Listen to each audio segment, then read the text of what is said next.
এর মালিক আল্লাহ। আপনারা সবসময় একটা কথা মনে রাখবেন যে আল্লাহ তাআলা যাকে রিজিক দেয় এই রিজিক কেউ আটকায় রাখতে পারে না। কেন? কারণ হচ্ছে আপনি একটা জিনিস দেখবেন যে আপনি পৃথিবীর সকল খাবার যদি তৈরিও করেন, যদি আপনার রিজিকে না থাকে আপনি খেতে পারবেন না। কারণ ওই মুহূর্তটাতে কিন্তু আপনার হায়াত শেষ হয়ে যায়।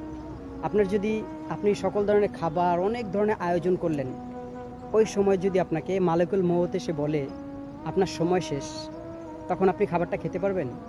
খেতে পারবেন না। কিন্তু আমরা এটা বুঝি না। আমরা কি করি জানেন? আমরা তারপরও ওই দুনিয়ার পিছেই ঘুরতেছি কিছু সময়ের জন্য। এই যে দেখেন আমরা যে জুমার নামাজটা পড়তে যাই, কতক্ষণ সময় লাগে? ধরেন ১ ঘন্টাই। আমরা যদি আপনার আমাদের ওলামা একরাম যখন মাসালা করে ওইখান থেকে শুরু করে ১ ঘন্টাই লাগে।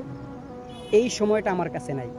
কিন্তু আপনার ছবি দেখার মতন আপনার কাছে ২ ঘন্টা সময় আছে। হলে গিয়ে ৩ ঘন্টা বসে থাকার মতন সময় আছে।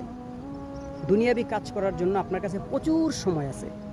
কিন্তু আল্লাহ তাআলার ইবাদত করবেন যিনি রিজিক দাতা, যিনি আপনাকে অন্ন দেয়।